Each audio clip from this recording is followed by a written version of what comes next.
Si ustedes me lo permiten, preguntarle antes de irnos a Leonardo. ¿Se fue Leonardo? ¿Está acá? Hey. ¿Cómo se llama tu abuelo? Marcos. ¿Y tu bisabuelo? ¿No lo conoces? ¿No sabes? Ok, muy bien. Gracias, Leonardo.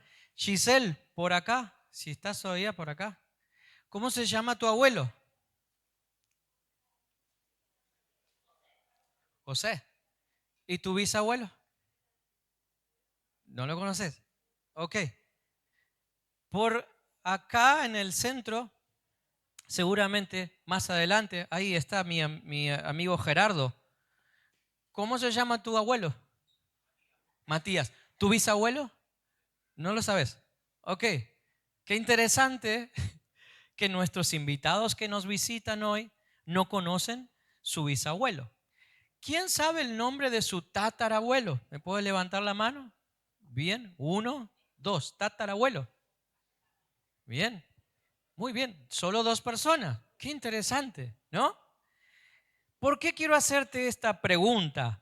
Giselle, Gerardo, Leonardo. ¿Saben por qué? Porque en algún momento nos tiene que caer la ficha de que en 100 años nadie se va a recordar de nosotros. En 100 años nadie se va a acordar ni de tu nombre. Tus nietos, tus bisnietos no van a saber de tu nombre. Tus nietos sí, por supuesto, pero tus bisnietos no puedo darte esa garantía. No sé cómo se dice los bibirinetos, no se dice bibirinetos. Tataranietos. Ahí está. Gracias. Ojo, vinieron todos los de la facultad. Qué bueno. Entonces quiero decirte algo. La gente vive como vivía mi querido amigo Eduardo, enfocada con, con ansiedad por conseguir cosas que luego, cuando llegan los años altos de la vida, descubrimos que son corruptibles, que no tienen valor, que carecen de importancia. Y tristemente, ¿saben cuándo eso ocurre? Cuando llegamos a la instancia final, a la estación final de la vida. Entre nosotros, uno de nuestros músicos hace poco estuvo internado en un hospital, estuvo muy cerca de cruzar al otro lado a ver a Jesucristo. ¿eh? Y cuando él estaba en esos momentos de angustia, en el valle de sombras y de muertes, él solo pensaba en 3 cosas. ¿Cómo está mi relación con Dios? La eternidad. Luego, ¿qué legado le estoy dejando a mis hijos? Si yo me muero hoy, ¿cuáles son los recuerdos que mi hijo tendrá de mí? Y lo tercero, quizás menos importante, es el ministerio. ¿Por qué digo menos importante? Porque en la escala de importancia está, primero, nuestra eternidad, nuestra relación con Dios. Segundo, nuestra familia, ¿no? Y luego al final está el ministerio. Durante mucho tiempo yo cometí el error de poner el ministerio por encima de mi familia e incluso por encima de Dios. Porque ya no importaba si yo estaba conectado a la fuente o no. Lo que importaba es que yo estuviera, que hiciera acto de presencia, que tocara, que cantara o que hiciera lo que se esperaba que yo hiciera. Y deseo que nunca te pase una cosa como esa. ¿Saben cuál es el peor enemigo del ser humano y a su vez su moneda de cambio? Es el tiempo. La gente vive creyendo que tiene tiempo. Entonces, querido Cristian, querida Giselle, allá, de este lado, también familia, mi amigo allá Leonardo, como dije, Claudio, Gerardo, Virginia, todos los que nos visitan hoy por primera vez. La gente cree que tiene tiempo. Y esa es nuestra moneda de cambio. Nosotros, de hecho, cuando vamos al trabajo, lo que estamos haciendo es intercambiar nuestro tiempo a cambio de dinero. Pero bien te habrás dado cuenta que el dinero que a lo mejor a veces se pierde se puede recuperar, pero ¿hay alguna manera de recuperar el tiempo? Una vez que el tiempo pasó, no hay vuelta atrás. Ahí comenzó una crisis dentro mío cuando de pronto yo fui padre por primera vez. Miraba a Milena a la mañana cuando yo me iba al trabajo, la encontraba durmiendo y yo me iba y ahí me contaba mi esposa por teléfono y me mandaba fotos y videitos que estaba con los ojos abiertos. Cuando yo llegaba a las 6 a mi casa, la encontraba durmiendo, ¿no? Y esa hora no la podíamos despertar. Y a las 7 yo me iba a la congregación donde yo congregaba de lunes a lunes, como Gaby, ¿no? Estaba ahí metido. Y claro, mientras estaba en el culto, mi hija se despertaba. Y cuando yo llegaba a la noche, bien tarde, 10:30, 11, de pronto mi hija estaba durmiendo otra vez. Y entonces yo me empecé a caer en la rueda y en la trampa de decir, nunca más mi hija va a volver a tener un mes o 2 meses. Nunca más mi hija va a volver a tener un año. Entonces yo me perdí esa parte de su vida por estar. Yo no tenía un trabajo, yo tenía 4. Para el que ahora dice, Samuel Bombago, qué sé yo tuve mi tiempo donde estaba pasado de rosca de trabajo, ¿no? Ahora, miren, yo quiero decirles lo siguiente. Cuando te cae la ficha de la eternidad, toca decidir en algún momento qué legado vamos a dejar. Hace unos 2 días atrás yo salí con una de mis hijas a dar una vuelta en auto. Fuimos a comprar y ella me dice, la más chiquitita, hija, me dice, papi, ¿qué hablaste con Mile acerca del legado y de la herencia? Y me llamó mucho la atención de que tan chiquitita me preguntara eso. ¿Cómo le hago para llevar a su cabecita de 9 años lo que era un legado y una herencia? Entonces le empiezo a explicar. Herencia es lo que los padres le dejan a los hijos, pero el legado es lo que los padres le dejan en sus hijos. Muy bien. Entonces, cuando le digo, hija, a mí me encantaría dejarte una terrible herencia, pero hoy al parecer es lo que tengo es esto. Es una casita, es un terreno que es mío y eso cuando yo no esté, eso va a ser tuyo. Pero si yo no llego a estar, te digo algo, esa casa va a envejecer, se va a poner húmeda, se va a desmoronar en algún momento de estar ahí, se va a poner fea, a menos que vos las mantengas, pero por más que las mantengas, las paredes envejecen. Y entonces quiero decirte algo, yo quiero dejarte a vos un legado que es incorruptible, que no se va a perder en el tiempo. Y entonces quizás hoy no entendés lo que es el misterioso plan de Dios en su plenitud, pero ahí en ese libro que escribí, que presentamos la semana pasada, yo te dejo todo lo más importante. Te digo, querida Hannah, mi amor, le digo, yo no sé cuánto tiempo Dios me va a prestar de vida para estar con vos. Sueño con ser tu padre durante muchos años, pero no puedo contar con eso. Nadie tiene la vida comprada acá. Pero quiero decirte algo. Te prometo que si vos vivís leyendo ese libro que papá escribió, lo vivís, se hace carne y lo compartís con otros, yo te prometo, Hannah, que un día vos y yo nos vamos a volver a encontrar, aunque la muerte parezca ser que nos separa por un tiempo, ¿no? Imagínate Hannah mirándome como diciendo, papá se está por ir.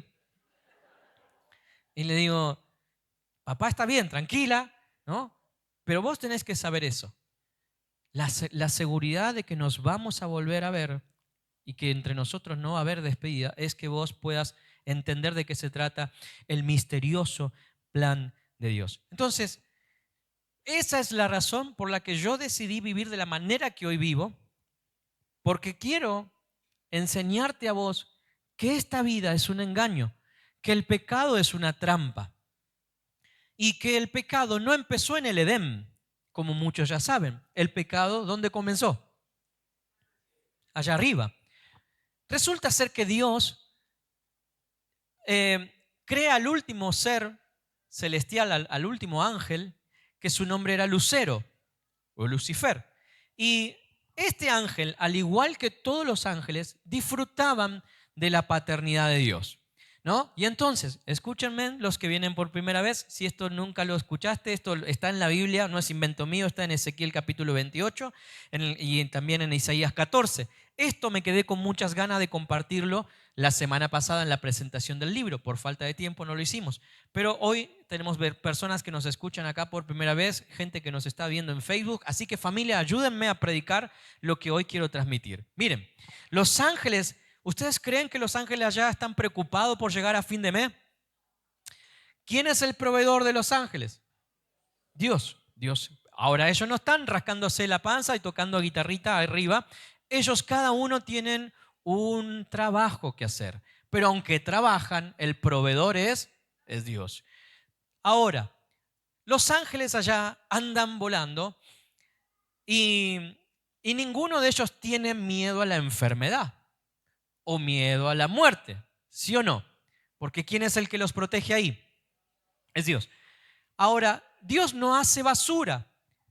Dios, cuando Él crea algo, lo hace con un propósito, con una razón de ser. Él siempre le da propósito a todas las cosas. Entonces, hay algo que es maravilloso entender, y es que la paternidad de Dios en el cielo se expresa de esta manera, con estas tres palabras: provisión, protección y propósito. Ahora, un día Lucifer abraza una idea y dice: che, yo no necesito que Dios me provea. Yo no necesito que Dios me proteja. Es más, a mí no me parece que no está bueno esto de que a mí me hayan puesto para esta función. Es más, me parece a mí que todos los ángeles que están acá, todos ellos le cantan a este porque no tienen otra cosa que elegir.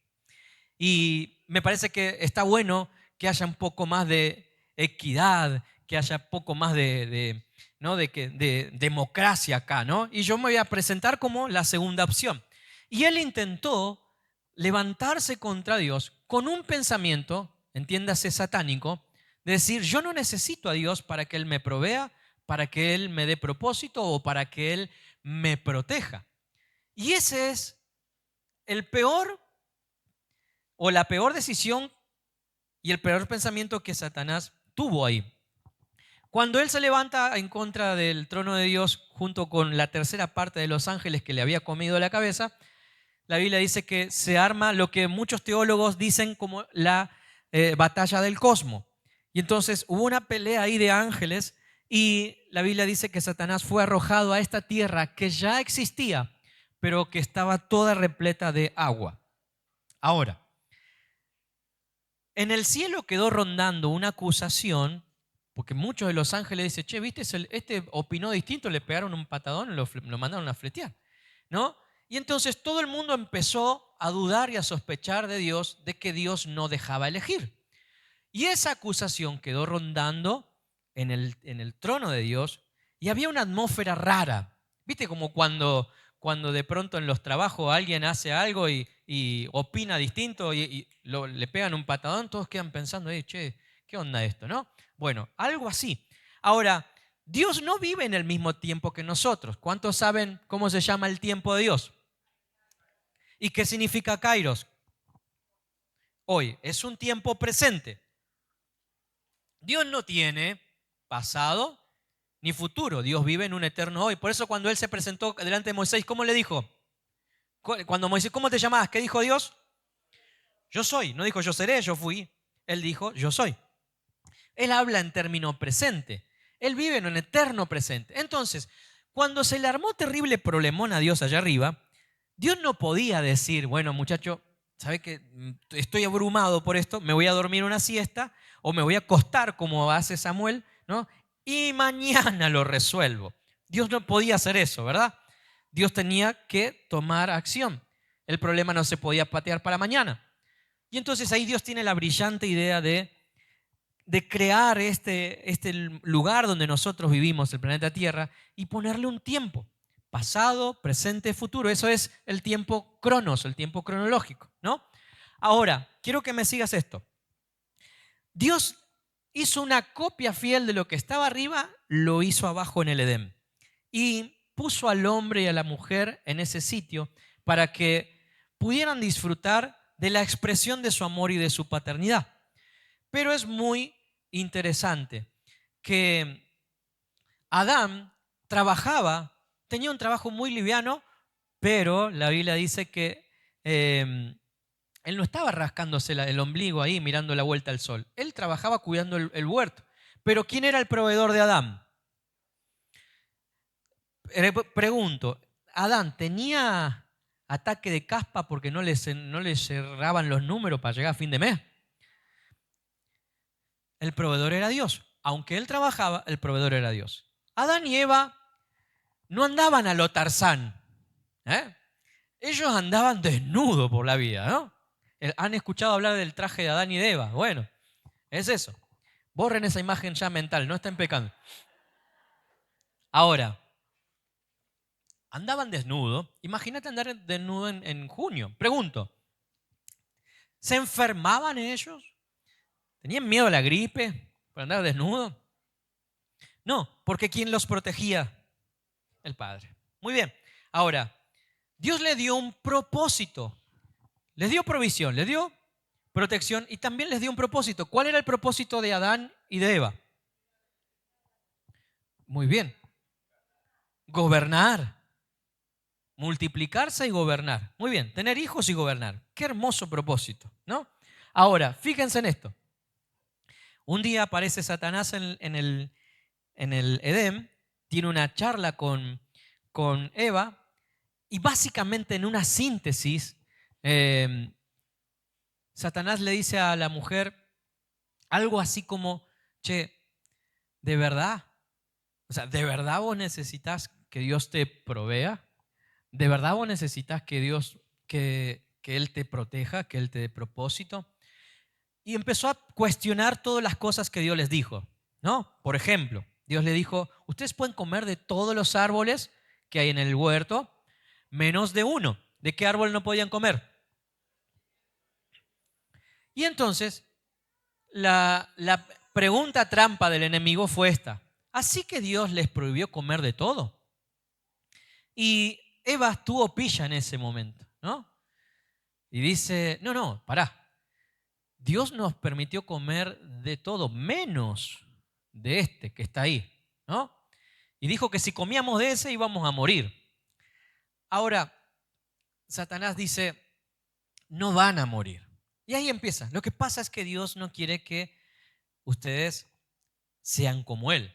Algo que lo que vimos el plan, nos dimos cuenta que en el primer capítulo la Biblia dice que fueron creados a imagen, ya eran como Dios.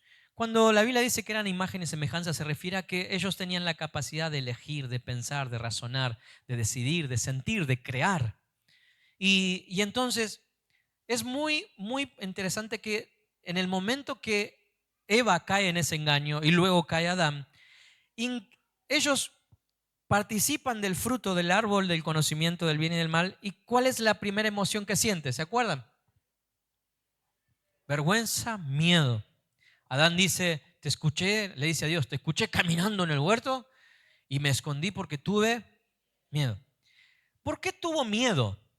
¿Qué fue lo primero? Siente vergüenza. ¿Qué es lo primero que hacen ante la vergüenza? Se empiezan a tapar. Se sintieron desprotegidos, ¿no? Y luego Dios da una sentencia y le dice, bueno, a partir de hoy, gaucho, no obedeciste esto y me duele en el corazón, pero ahora para poder conseguir tu alimento vas a tener que trabajar con el sudor de tu frente. Y ahí el político entendió con el sudor del de al frente, ¿no? Y entonces comienza ahora el Adán a tener que buscar con mucho esfuerzo su provisión y tiene que trabajar por su protección, porque ahora estaba expuesto a un mundo caído por causa del pecado y encima empiezan a aparecer las enfermedades, las primeras muertes. Eso no estaba en el diseño original de Dios. Vean esto. ¿Cuál era el propósito de Adán y de Eva? Dijimos. Pregunto, cuando Adán y Eva caen en pecado, ¿quién quedó en el gobierno? Satanás. Y hasta el día de hoy, Satanás es el gobernante de este mundo. Entonces, quiero que me escuchen los que hoy nos visitan por primera vez. desde ese día hasta el día de hoy, los Adanes o las Evas todos los días se levantan por miedo, porque eso es lo que nos despierta cada mañana. No a nosotros los hijos de Dios, por supuesto, pero el mundo entero. ¿Saben qué hace que una persona se levante temprano, aunque haya dormido pocas horas, para poder ir a su trabajo? Es el miedo a que le falte la provisión. Y el ser humano empieza desde que nace en una búsqueda constante de provisión. ¿Por qué los padres mandamos hoy, hace 120 años, los hijos a la escuela? Y tratamos de mandarlo a la mejor escuela posible. ¿Cuál es el miedo oculto dentro de nosotros? ¿Que le falte qué? La provisión. Es más, queremos que a ellos no les cueste tanto como a nosotros conseguir la provisión. Entonces, que sea ingeniero, que sea abogado, que sea esto, lo otro, que sea político. Dicen, no, pará. Que busque la manera de que no les lleve tanto esfuerzo ganarse la provisión. Pero ¿cuál es el punto? A medida que va pasando, como vivimos en un mundo caído, el ser humano enfrenta algo que es la desprotección. Todo el tiempo estamos desprotegidos, ¿no? En un mundo caído. Y ahí están las ofertas de muchas personas que nos venden cosas que no se pueden tocar, que es increíble, ¿no? Nos venden seguro de la casa, nos venden seguro para el auto, seguro obra social, nos venden esto y lo otro. Vos te dan un papelito y vos te sentís seguro con eso, ¿no? Y te vas con tu papelito, estoy seguro, ¿no? Pero te olvidás que todos los que trabajan en ese lugar vendiendo ese tipo de seguros, en realidad están consiguiendo su provisión de ahí. Y les importa tres pepinos tu protección. Si no está la provisión para ellos, te aseguro, por más que haya sido una muy buena persona, no hay protección. Y esto se los digo porque vi a mi papá trabajar de una manera esforzada, muy esforzada. Yo no conozco a un hombre tan trabajador como mi papito. Y sé que muchos de ustedes también trabajan y han visto cómo también la sociedad le mete con todo. Y esto no es una incitación a la vagancia o a ser nómades. En realidad lo que estoy tratando de que veamos juntos es cómo el miedo a que nos falte la provisión nos lleva a levantarnos todo el tiempo y, como dijo Edu, si yo no trabajo, no como, ¿no? Entonces acá Gaby hablaba de esto y lo otro, pero él decía sí, pero el que trabajo soy yo. Y le daba mucho temor soltar algo que de pronto nos hacía sentir seguro. Y si mi papá hubiese visto lo que le iba a pasar esta semana que pasó a través de una obra social, buscando hospitales, buscando una internación, buscando profesionales. Vos decís, ¿de verdad? Más de 30 y pico de años trabajando para poder jubilarse y tener una obra social. Cuando llega el momento donde realmente la necesita, se encontró con una realidad muy dura. Y es que no hay lugar. No hay lugar. Y lo que vos tenés no alcanza. O sea, laburaste una vida, ok, pero para internarte necesitamos tantos millones de pesos, así, así. Y entonces, vos decís, bueno, confío en la obra social que tengo, ¿no? Y ahí está, PAMI, ¿no? Y ustedes saben, hay algunos que tienen PAMI, que es la mejor obra social de todos los tiempos, ¿verdad? Y entonces, ahí es cuando uno se siente de verdad en el engaño de esta vida. Por eso quiero decirte algo a los que vienen por primera vez, Leonardo, Claudio, Yamila, Virginia, Gerardo, Giselle, Cristian. Esta vida cansa, ¿sí o no? Esta vida cansa. Es una trampa. Esta vida es una trampa que te lleva, si vos te pones a pensar, todos los seres humanos están buscando estas 3P. Todos viven por conseguir provisión, todos buscan protección y todos buscan propósito. Y fuera de Cristo nadie encuentra estas 3 cosas. Nadie las puede obtener. Porque si vas por lo que crees que es tu propósito, te quedas sin la seguridad de una protección y con una provisión deficiente. Pero si te enfocas en una buena provisión, perdés el propósito. Te desconectas de la familia y muchas veces, aunque te hace sentir seguro, cuando llegan los años altos de la vida, terminás encontrándote con la triste realidad de que no hay propósito, no hay protección real y tampoco hay provisión. Entonces, mis amigos, estoy acá para decirles una vez más, familia, esta vida es una trampa, el pecado es una mentira. Esto comenzó desde hace muchos años atrás y todos los días, ahora mismo mucha gente se está acostando para mañana levantarse temprano a ir en búsqueda de estas 3P. Pero lo cierto es que Jesucristo vino a este mundo para revertir esto. Y Él vino a solucionar el problema que el pecado produjo, una separación. El pecado nos separó de Dios y corrompió nuestra naturaleza. Ahora, esa separación no hay manera de que se pueda unir otra vez a menos que Dios intervenga. Y ese es el propósito de la venida de Jesucristo.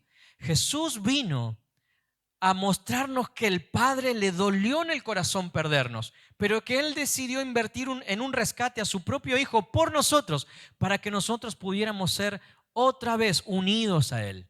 Y entonces, esa separación se termina en el momento cuando Dios hace algo que produce que nunca más nos podamos separar de Él, y es la adopción.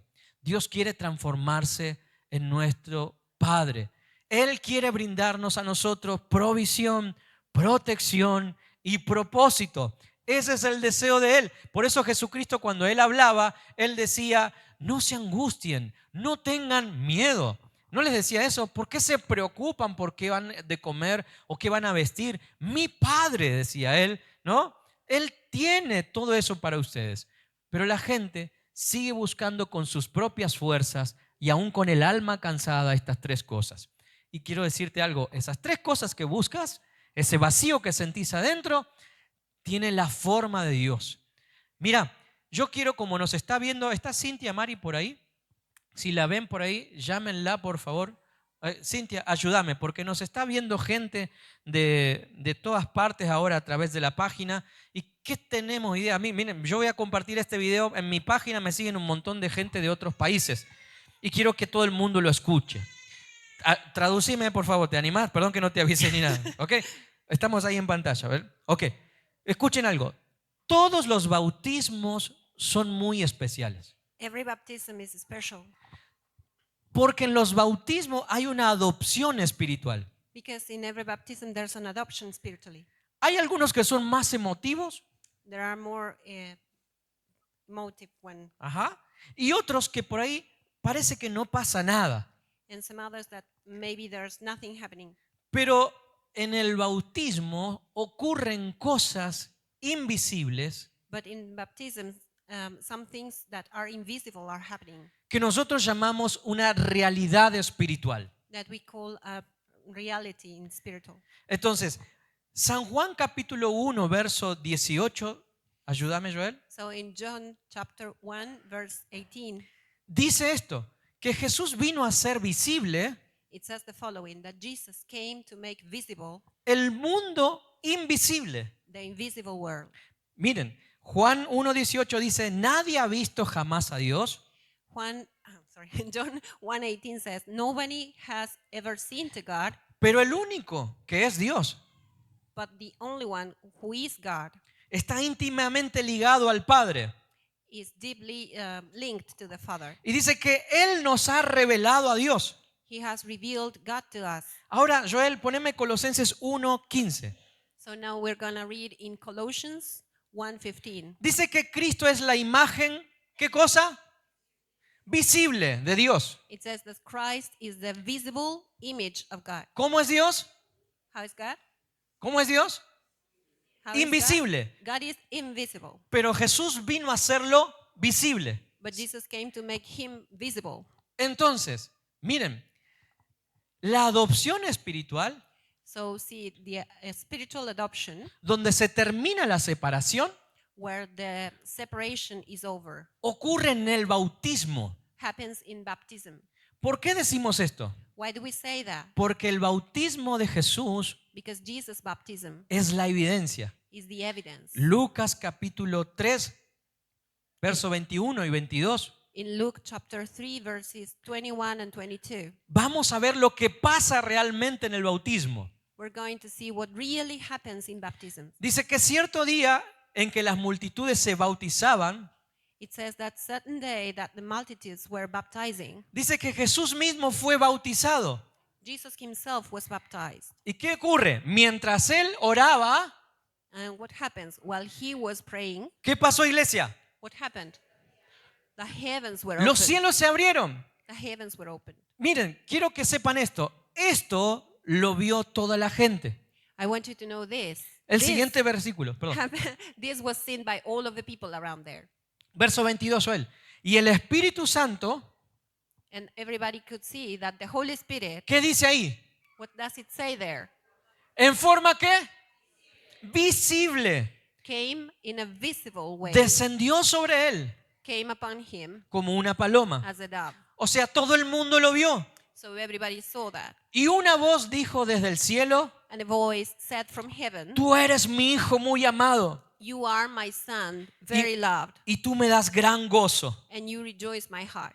Ese bautismo That baptism fue el único bautismo was the only baptism en el que el mundo invisible in which the invisible world se hizo visible became visible, para ayudarnos a entender a nosotros to help us understand lo que realmente what really ocurre en el bautismo. happens in every baptism. La gente tiene que saber People need to know que cuando vos y yo nos bautizamos, that when you and I get baptized, los cielos se abren. the heavens are open. Eso es lo primero que pasa. That's the first thing that Pero happens. lo segundo que ocurre, But the second thing that happens, el Espíritu Santo desciende. the Holy Spirit comes. Muchos lo pueden sentir, Many people can feel him, pero nadie lo puede ver, but nobody can see him porque eso pertenece al mundo invisible. because that belongs to the invisible world.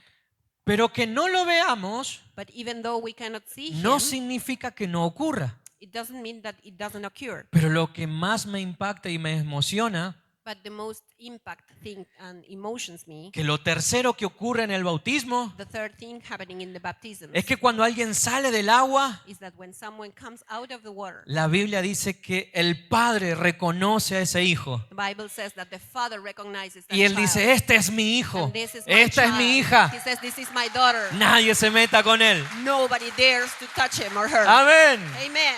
Gracias, Cintia. Muchas gracias. Entonces, familia preciosa, cuando nos bautizamos entendiendo el Evangelio, dándonos cuenta que gastamos nuestra vida persiguiendo estas tres cosas: provisión, protección y propósito, pero el Padre nos quiere dar eso y nos bautizamos, lo primero que se arregla ahí es la separación que el ser humano tiene de Dios. Eso es lo primero. Y lo segundo que ocurre es que somos introducidos en un nuevo hombre, una nueva naturaleza despierta dentro de nosotros. Ustedes habrán visto que el apóstol Pedro era un cachivache, tenía mal genio, tenía un carácter podrido, detestaba a los nenes, odiaba a los samaritanos, pero la Biblia dice que en un momento, cuando vinieron a arrestar a Jesús, él tuvo un ataque de ira, saca una espada y le corta la oreja a un soldado. ¿Recuerdan esa historia? Y en un momento Pedro se ve como la persona menos candidata a ser líder de la iglesia y ser pastor. Un tipo así, ninguno de ustedes quisiera tenerlo como pastor, pero Jesús lo eligió. Tenía la naturaleza equivocada. Pero es muy interesante que aunque Pedro tenía una jeta que cada vez que la abría lo metía en problemas, hasta el mismo Jesús le dijo: apartarte de mí, Satanás. Luego, después de la cruz, cuando pasa el tiempo, los días, aparece Pedro predicando ante un montón de personas por primera vez, abre la boca y muchas personas, la Biblia dicen que 3,000 recibieron esa buena noticia y se bautizaron también. Y ahora Pedro predica, las personas responden al evangelio, tiene paz, tiene amor, tiene bondad, tiene dominio propio. ¿Qué fue lo que pasó con Pedro? ¿Qué ocurrió con Pedro? ¿Por qué se ve tan distinto antes de la cruz y después de la cruz. Te voy a decir lo que ocurrió. Él recibió un cambio de naturaleza. Él recibió la naturaleza de Cristo. Él recibió la vida de Cristo. Hubo un intercambio. Pedro le dio su vida a Cristo y Cristo puso su vida en Pedro. La gente seguía viendo al mismo Pedro de carne y hueso, pero dentro de Pedro estaba Cristo viviendo dentro de él, sanando enfermos, convenciendo a las personas. Y eso es lo que queremos hacerte saber a los que nos visitan por primera vez, a los que nos ven por ahí. Sí hay una manera de vencer esta naturaleza, y es muriendo y haciendo un intercambio con Jesucristo para que Él pueda vencer dentro de nosotros todo lo que nosotros no pudimos vencer con nuestras propias fuerzas. Este es el secreto que estuvo guardado por siglos y generaciones, dice Colosenses capítulo 1, verso 26 y 27. Dice la palabra de Dios que este secreto, este mensaje se mantuvo en secreto durante siglos y generaciones, pero ahora se dio a conocer al pueblo de Dios. ¿Cuál es el secreto? Está en el verso 27. Dice la palabra de Dios. Al finalizar, dice, pues Él quería que su pueblo supiera que las riquezas y la gloria de Cristo también son para ustedes, los gentiles. El secreto es, Cristo vive ¿dónde? En ustedes. Mis amigos, familia hermosa que nos visita. Hay un momento donde te das cuenta que esta vida cansa, donde hay actitudes, hay patrones de comportamiento que no podemos evitar que sucedan en nosotros. Pero hay una manera de vencer y hay una manera de salir de esta trampa, y es muriendo en el bautismo y permitiendo que Jesucristo venga a vivir dentro nuestro para que Él pueda vencer todo lo que nosotros no pudimos vencer con nuestras fuerzas. Él pagó el precio de estas dos cosas, la separación, y también pagó el precio de esa nueva naturaleza en la cruz del Calvario. Nunca debemos olvidar la importancia y la obra de la cruz, mis queridos. Y aquellos que ya son discípulos, les pido algo: jamás olviden lo que Isaías 52:14 nos dice que le costó a nuestro Señor conseguir que vos y yo estuviéramos unidos a Él. La Biblia dice que el profeta, cuando vio la cruz, profetizó y escribió esto: pero muchos quedaron asombrados cuando lo vieron. Tenía el rostro tan desfigurado que apenas parecía un ser humano, y por su aspecto no se veía como un hombre. Isaías 53, versos 10 y 11 dicen que cuando Él termina la obra de la cruz, dice algo que es muy interesante, que formaba parte del buen plan del Señor, aplastarlo y causarle dolor. Esto era parte del plan. No fueron los romanos los que lo mataron, no fueron los fariseos los que los mataron, no fuimos nosotros. La Biblia dice que fue el plan de Dios causarle dolor y aplastar a su propio hijo. ¿Para qué? Para que cuando su vida sea entregada en ofrenda, ¿por qué cosa? Tuviera muchos descendientes y disfrutara de una larga vida, ¿no? Y dice también que en sus manos este buen plan prosperará. La palabra de Dios dice en el verso siguiente, en el verso 11, que cuando Jesús vea todo lo que se logró mediante su angustia, Él quedará satisfecho. Y a causa de lo que sufrió mi siervo justo, está hablando de Jesús, Él hará que muchos sean contados entre los justos, porque Él cargará con todos los pecados de ellos. Todos los pecados. Y cuando la Biblia dice todos los pecados, se refiere a todos los pecados. No hay pecado que sea tan grande que Jesús no pueda limpiar con su sangre. No hay una persona tan sucia y tan oscura que mi buen Señor no pueda transformar y vestir y coronar de favor, de gracia y de misericordia. No hay una sola realidad que el Rey de Reyes pueda revertir, porque la cruz de Cristo lo transformó todo. ¡Aleluya! Sí, Señor. Yo quiero, antes de terminar, pedirte que medites en lo siguiente para irnos. Hace poco tuve la oportunidad de estudiar de cómo son las bodas Galilea. Estudiando Apocalipsis, me di cuenta de que yo no estaba entendiendo la parábola de las 10 vírgenes. ¿Han escuchado la parábola de las 10 vírgenes, los que son discípulos? A mí algo no me cerraba, porque las 10 vírgenes estaban esperando al novio Y el novio llegó. ¿Y qué ocurre? Entró el novio, dice la palabra de Dios, y la puerta se cerró. Y eso a mí me llevó a pensar algo. Decir, ¿qué onda? Allá en Israel entra la novia primero y al final entra el novio. ¿Alguien más pensó lo mismo que yo? No. Yo dije, Jesús es la persona especial, la novia está adentro, cuando el novio entra está el casamiento. Pero me puse a investigar en profundidad cómo son las bodas galileas hasta el día de hoy. Y te voy a contar que para mi asombro descubrí lo siguiente. Hasta el día de hoy. Quiero que pongo estos dos bancos para ilustrar algo, ¿no? Esta es la casa del novio y del padre del novio, ¿no? Esta es la casa de la chica. Quizás acá en el medio hay varios kilómetros. Pero acá en el medio pasa un montón de cosas que la historia de las 10 vírgenes va a describir, pero que si no entendemos el contexto, nos perdemos lo más importante del Evangelio. Miren esto. La Biblia dice que para que haya boda, primero tiene que haber un compromiso. Entonces, el hijo va hasta la casa de la novia la novia lo está esperando con los padres ahí, ¿no? Y acá negocia y lleva una copa de vino y le dice, ok, ¿cómo se llama los padres? ¿Sí? Imaginemos esta situación. Daniel y Norma, ¿no? ¿Tu nombre era? Guillermo, perdón. Se sienta Guillermo con Daniel y Norma, le dice, miren, con la copita de vino, pues no llevan anillo como nosotros. Mire Daniel y Norma, yo quiero a Mayra por esposa y tengo todos estos terrenos que puedo ponerlos a su nombre. Tengo estas 4x4, a los gitanos, ¿viste? Tengo todo para Mayra, ¿no? Para ustedes, porque sé que si saco a Mayra voy a sacar un capital muy interesante. Y entonces ofrezco todo esto a cambio de que ustedes me den a Mayra. Y entonces los padres aceptan, pero la que da la decisión final es la novia, es Mayra. Entonces Mayra, cuando dice sí acepto, dice la Biblia que toman de una misma copa el novio con la novia y sellan ese pacto, ese compromiso. Y a partir de ese momento Mayra pasa a ser propiedad de Guillermo.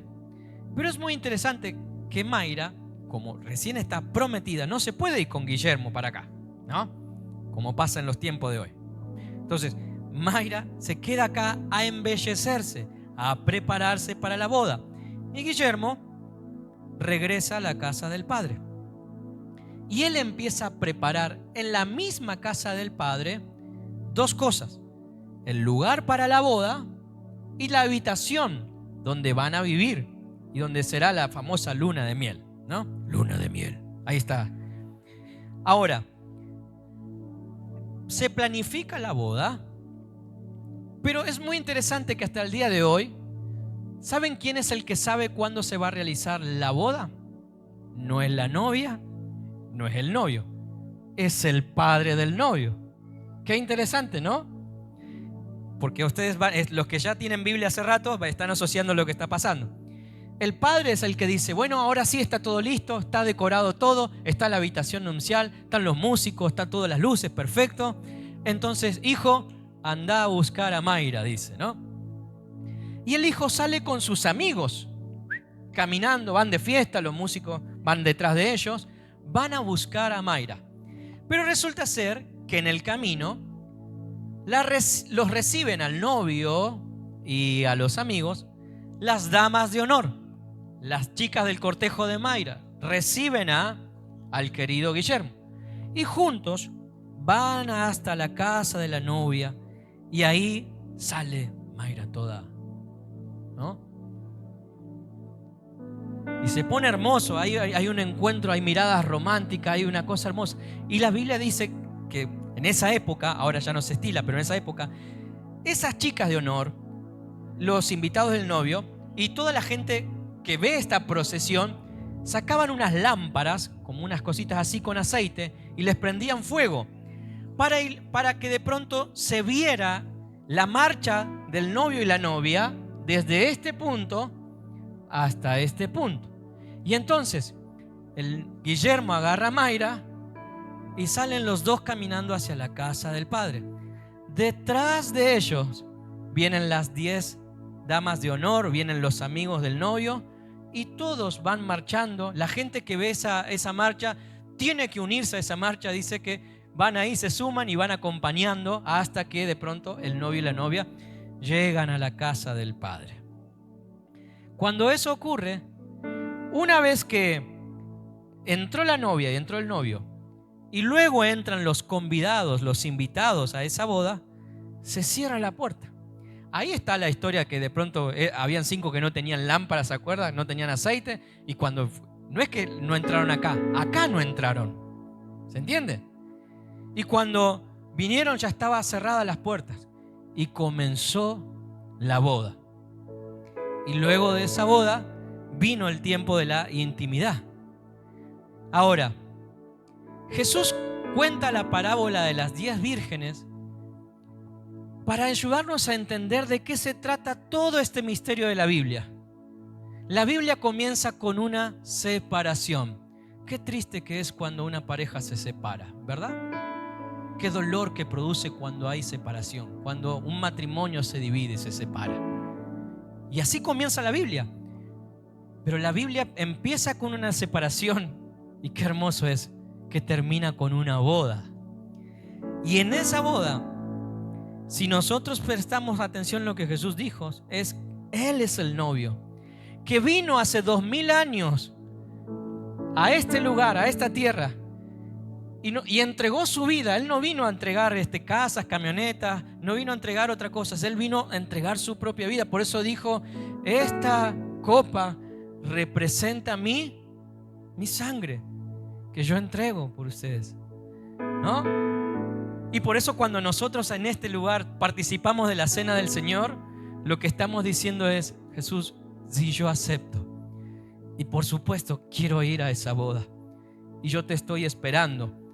Y así como esa chica esperaba al novio, todos los que hoy estamos acá lo estamos esperando a Él. Porque Él prometió que iba a volver por nosotros. Solo el Padre sabe el día y la hora que esa boda ocurrirá. Pero algo me hace sentir en mi corazón y me hace latir. Puedo escuchar sus pasos viniendo hacia nosotros. Puedo escuchar que ese tiempo ya está llegando, que no queda nada. Y esa es la razón por la que estamos predicando y estamos viendo cada semana gente venir a los pies de Jesucristo. Porque el novio ya viene. El novio viene en camino. La Biblia dice que Él va a venir por nosotros. Y esto termina así. Él y nosotros entrando al lugar a donde vive el Padre, a casarnos y a tener una luna de miel eterna. Una luna de miel eterna. De eso se trata el Evangelio. Amén.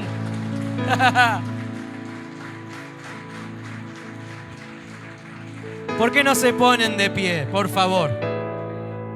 Familia, no hay boda sin compromiso. Por eso, a los que nos visitan por primera vez, les pido que se lleven esto en el corazón. Cuando nos bautizamos, el bautismo es decir: Señor, yo me prometo con vos. Pablo dijo a los corintios: yo a ustedes los prometí como a una novia pura, a su único esposo, que es Cristo. Cuando nos bautizamos nos prometemos con Él. Y esto ahora va para los discípulos.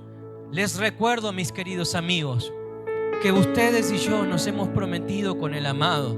Es hora de que te deshagas de las vestiduras viejas. Es hora de que te hermosees. Es hora de que no pierdas la fe, que no abandones, que no te entregues, que permita que el Espíritu pula dentro tuyo lo que está de más. Quite las aristas, te hermosee, que venza todo lo que necesitas que Jesús venza dentro tuyo. Porque nos espera una boda.